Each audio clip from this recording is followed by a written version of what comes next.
Je m'appelle Philippe Boxeau, je suis médecin légiste, j'ai 48 ans et je suis aussi professeur de médecine légale et de criminalistique à l'Université de Liège.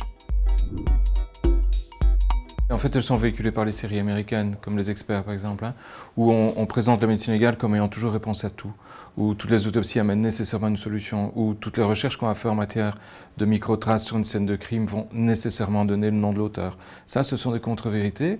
C'est un truc qui circule dans le public, à telle enseigne que les juridictions américaines ont dû informer leurs jurés. Attention, ce n'est pas parce qu'on n'a pas l'ADN de quelqu'un sur une scène de crime qu'il n'est pas néanmoins l'auteur. Parce que aller jusqu'à dire que tout auteur laisse son ADN sur la scène de crime, ça voudrait dire que, alors même qu'il y a un meurtre, si on ne trouve pas l'ADN d'un auteur, il n'y aurait pas de crime, ce qui est complètement stupide. Donc on en arrive à des distorsions comme ça. Rassurez-vous, c'est chez les Américains. Chez les Belges, ils comprennent plus facilement, ils comprennent mieux que les Américains visiblement. La médecine légale évolue peu, sur le plan médico-légal pur. On évolue peu, on utilise et on fait les autopsies toujours de la même manière que par le passé.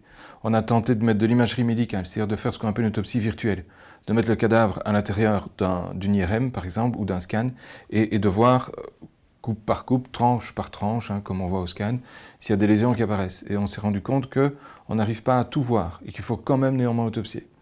Par contre, ce qui évolue bien, c'est la criminalistique. Ces dernières années, c'est-à-dire fin des années 90, on a vu apparaître l'ADN, qui est devenu la reine des preuves en matière de criminalistique. C'est devenu véritablement l'élément sur lequel aujourd'hui on va fonder éventuellement la culpabilité de quelqu'un, parce qu'il aura laissé son ADN sur la scène de crime. On n'avait plus rien eu depuis 1912, par là, quand on avait mis au point toute la technologie, toute la technique des empreintes digitales qui permettait aussi d'identifier quelqu'un avec une grande certitude. Et puis maintenant on attend, et il n'y a plus rien de nouveau qui sort, en tout cas qui soit vraiment exploitable. Mais les techniques que nous utilisons sont de plus en plus perfectionnées et on arrive avec de moins en moins d'éléments à découvrir de plus en plus de choses.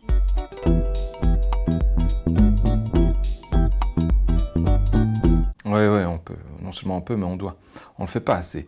En fait, en Belgique, il y a une certaine crainte, peut-être révérentielle vis-à-vis du cadavre. On ne va pas profaner le cadavre. Donc on ne va pas l'autopsier. On admet facilement qu'un médecin légiste vienne le voir, l'examiner, le retourner sous toutes ses coutures, pas de problème. Mais l'autopsie, c'est une atteinte qui, pour les gens, est difficile. Or, la vraie réflexion serait de se dire que c'est sans doute le dernier service que l'on peut réellement rendre à un mort, c'est d'aller jusqu'au bout de ce qu'il y a moyen de faire pour tenter de découvrir s'il a été tué, ou s'il est mort de sa belle mort, ou s'il est mort suicidé. Moi, je mourrais victime de quelqu'un qui m'aurait tué, je ne demanderais qu'une chose, c'est qu'on trouve l'auteur. Et pour trouver l'auteur, il faut passer par l'autopsie. Si l'autopsie n'est pas réalisée, deux choses. Un, l'auteur, on ne l'aura pas, parce qu'on n'arrivera pas à démontrer qu'il a une relation vraiment étroite avec le mécanisme de décès, pour ça il faut une autopsie. Et deux, on risque de passer complètement à côté de meurtre, et donc d'enterrer des gens sous le bénéfice de soit de mort naturelle, soit de suicide, alors qu'en fait, ils n'ont jamais voulu mourir. Où leur moment n'était pas venu, mais quelqu'un les a aidés, quelqu'un est coupable de les avoir tués, il faut le trouver. Donc nous sommes là pour ça.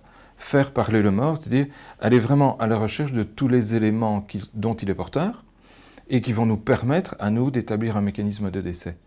Et donc, éventuellement, de démontrer qu'il n'a pas pu se faire ça tout seul, que ce n'est pas une mort naturelle et qu'il y a un auteur qu'il faudra trouver.